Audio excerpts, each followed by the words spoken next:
Welcome in. It is day 72 and you're speaking with the Meeples Champion. So today we're going to be going over a small game, and it is definitely one that nobody has heard about yet. That's because I actually got in a prototype game and was able to play it out and see what I thought. The creator wanted my opinion, and I'm really excited to see what people think of this review and what they think of this game when it eventually gets out there.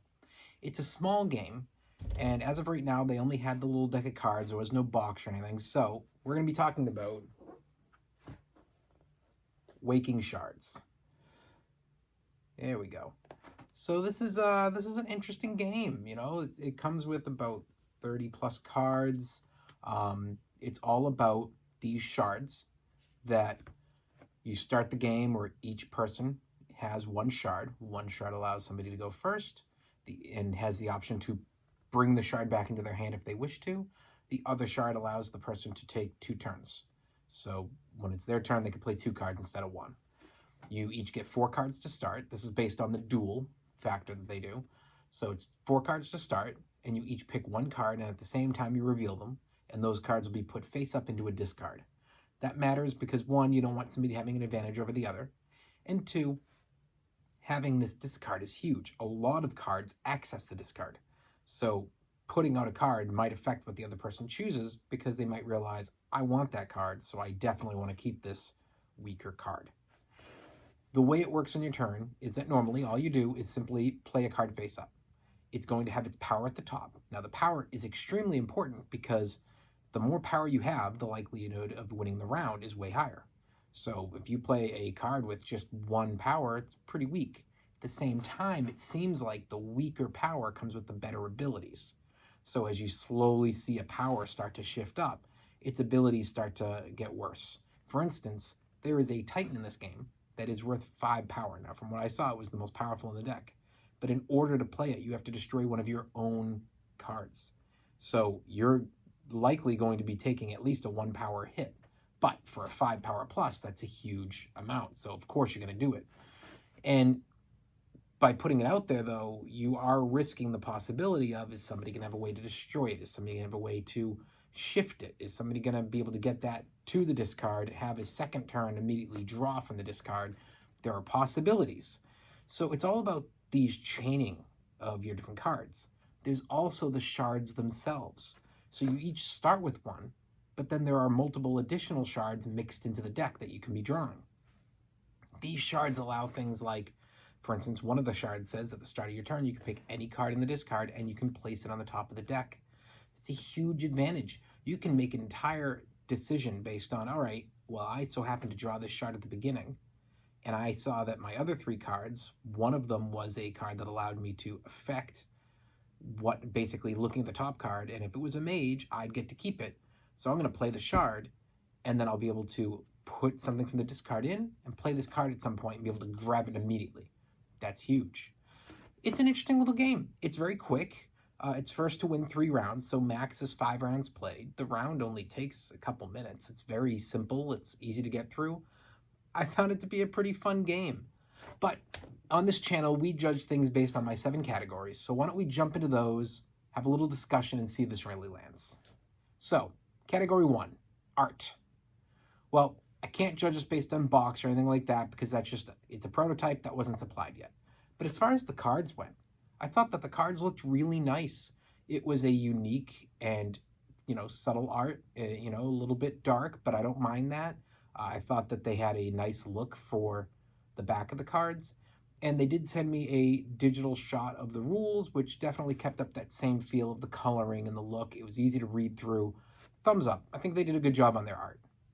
Components. Now, I don't know if they're going to be adding in something for their points. They might want a point token or something like that. Again, all I can judge is what I've seen so far. But obviously, this game is 95% going to be cards. And that other 5% maybe will represent a token of some type. The cards are fine. They're very well made. I'm not worried. They don't look cheap.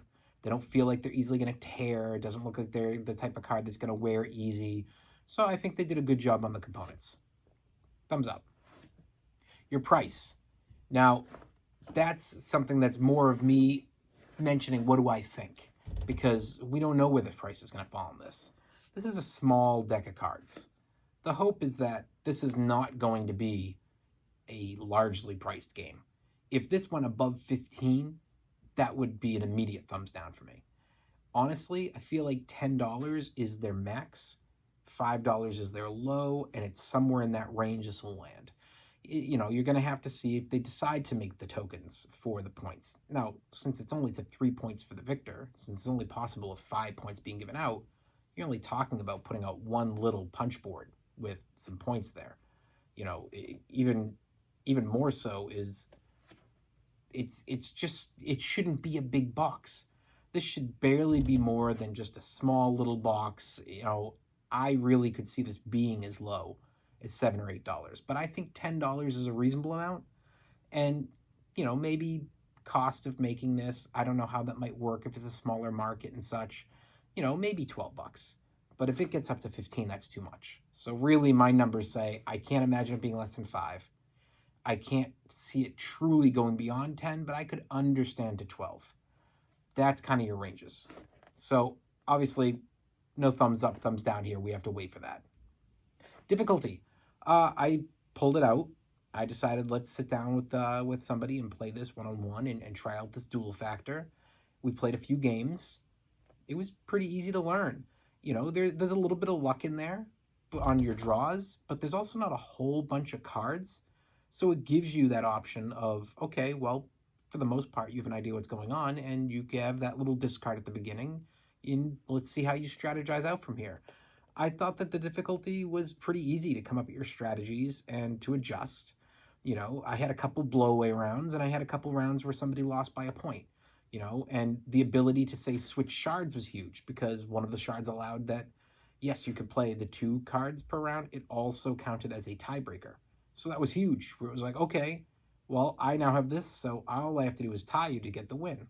I think that it was really straightforward and simple to learn. Wasn't an issue for me. I thought that was a thumbs up. Replayability. When it came to the replayability, I felt that this game is short and simple, which means it's the type of game that you can bring onto a plane, onto a train, in the back of a car with a friend. You can sit outside when you're having lunch during work or if you're at school. You know, it's a simple throw it out there for a quick 5 minutes type of game. You know, if you're playing to the full 3 rounds and it takes you the full 5 rounds, 10 minutes? I mean, it's not long per round. And since you learn it so quickly, really, your rounds are taking only a couple minutes. So I thought the replayability is definitely there. I don't know if this is one somebody's going to say, let's pull it out and play it for 2 hours straight. I think this is a pretty straightforward game, but it's not one that you're going to get obsessed with playing. But at the same time, it's one that's an easy throw in the middle. So thumbs up on the replayability. Keys to victory. Now, there's really only the one. You need to have the most power. That's it. But that's also all they claim. There is a lot of ways to play your cards to, I'm going to build power. I'm going to hurt my opponent's cards. I'm going to cause draws. I'm going to get more shards. There's a lot of ways to do things, but everything comes down to that power. It's pretty straightforward. I think this game did a very good job on making it so that it feels balanced. And while somebody might have a blowaway round, you don't see that happen every time, and it definitely can shift back and forth, and you have some tight rounds. So I'm fine with the idea of somebody coming out and blowing you away 2 rounds in a row, and all of a sudden you come and you snake one in the 3rd round, and then blow them away, and all of a sudden it's a game because you don't know, you know, and well, you may not feel like there's a lot of option there. There is. You know, you're only getting about, again, as I said, about 30 cards in this deck, so your initial draw of 8 represents it. You're getting a little bit more than a quarter. So any kind of drawing off the top, any kind of attacking of that discard is a huge deal. It means that you have that ability to go beyond. So it's a thumbs up to me. Unique. That's an interesting one. We have so many games these days that are small decks.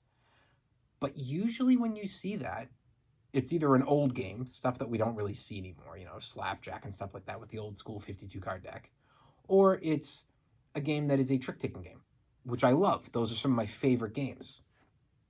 This game does feel unique because it's not a trick-taking, it's a points-based small card game that has a really interesting mix of the theme, because it's almost like robotic when you look at these figures. That's what I thought of, was just kind of like archaic robots.